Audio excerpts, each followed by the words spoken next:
Tracking, alerting, protecting. This is WKYT News at 4:30. Thieves smashed in a glass door at a Lexington gas station. Police say this is the third time something like this has happened this week. Police make an arrest in a Lexington shooting that left a man seriously injured. Law enforcement targets nearly 24 suspected drug dealers in a roundup. WKYT News at 4:30 starts now. Good afternoon. Sam, Dick, and Amber Philpott reporting. Police are investigating 3 burglaries in just 2 days in Lexington. The latest happened this morning at Exxon on Versailles Road. Burglars hit the Marathon on Alexandria yesterday and the Up and Smoke Tobacco Shop on New Circle. WKYT Sam Smith has this crime alert on WKYT News at 4:30. The glass door at the gas station has been replaced. Police are looking for the men responsible for breaking it.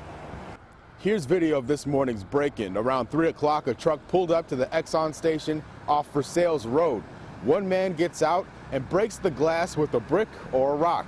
They would come back about 30 minutes later to take 75 cartons of cigarettes. One man was wearing a Carhartt-style coat. The other was wearing a black hoodie. 2 other shops were broken into this way this week. Police are looking into the possibility that these are connected and say these things happen this time of year. We see an increase of these sorts of crimes, and unfortunately it's just because people are trying to get money and get cash for the holidays, and it's kind of unfortunate that people would steal so that they can get money to buy gifts for their loved ones, because in fact they're taking from someone else. Police need to catch the men responsible for this. If you recognize the men or the truck, contact Lexington Police. In Lexington, Sam Smith, WKYT. No one was injured in any of the burglaries. The businesses were closed at the time. Police have charged a man in a Lexington shooting. Tarico Williams is charged with robbery, assault, and cocaine trafficking. Police say he shot a man on Pemberton Street November 13th. The victim suffered a wound to the chest but survived. Some sanitation workers helped him until police arrived. Suspected drug dealers receiving an early morning wake-up call in Floyd County. Law enforcement went after nearly 24 of them this morning. As Hillary Thornton shows us, the goal to try and put an end to drug abuse in eastern Kentucky. Troopers say the 20 indictments that make up this roundup come from a lengthy investigation by the criminal interdiction team here at Post 9. With 20 sealed indictments, after months of investigative work, troopers were able to take the next step by arresting those now facing drug charges, getting some suspected dealers off the streets in Floyd County as police continue the battle against drug abuse in the area. The interdiction team, that's their main focus, is to try to help eradicate the ongoing drug problem in our area. I'm sure the citizens, they're getting tired of the problems that we do have here in this area, and this is their main focus, and their goal is to go out and pursue those. Charges in this roundup range from trafficking prescription medication to manufacturing meth. Definitely an eye-opener for the people that are out there who choose to do this for a career. If nothing else, it's also an eye-opener for the public as well, that sees that we're actively out, we're pursuing these people, and they will go to jail. Now, several arrests in the roundup were made on Thursday, and troopers expect more to come through the night and into Friday. Hillary Thornton, WKYT. Police want anyone who witnesses drug activity to report it to them. They say you can remain anonymous. Some families had to leave their homes overnight because of a fire. It began about 3 this morning at an apartment on Jennifer Road off Winchester Road. Firefighters say that no one was in the apartment when the fire began, but the entire complex had to be evacuated. The fire department did have to go into one apartment and remove a family of 5. No one was hurt.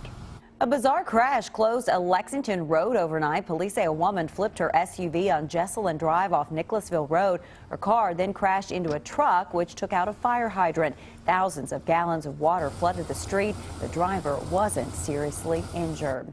A Kentucky Marine is grabbing national attention for his response to a warning issued by the government.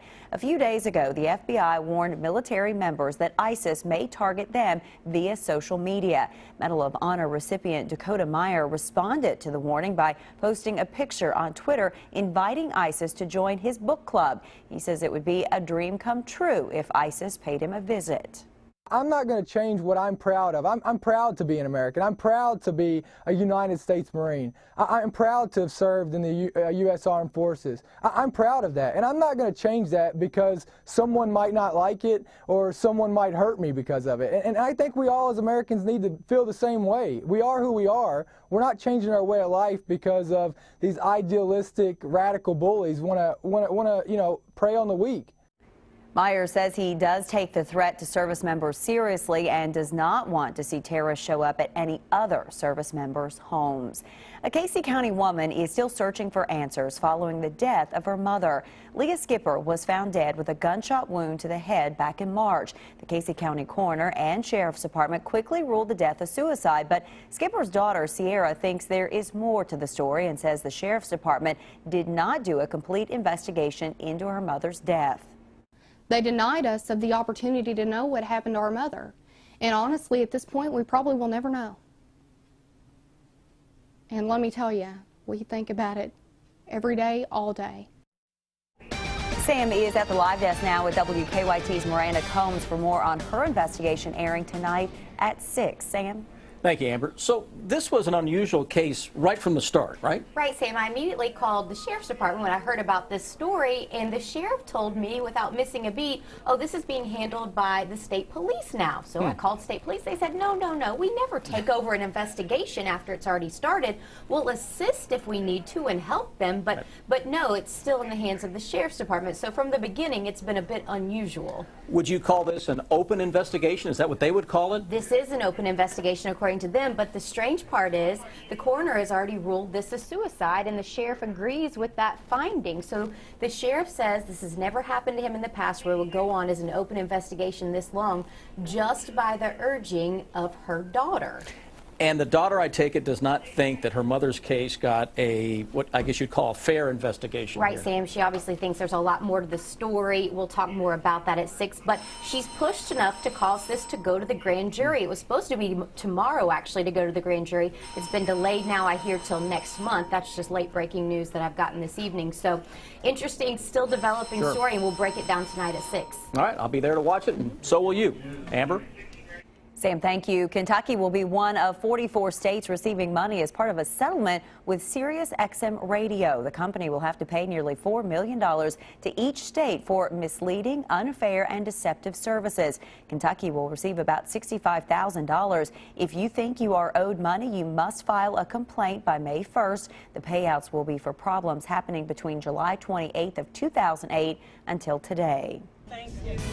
It is a way to cheer up children stuck in the hospital, how something small is bringing them a lot of joy. A lot of rain, a lot of cold weather out there, not a lot of joy coming from the skies. We'll let you know if we can ever change this pattern up.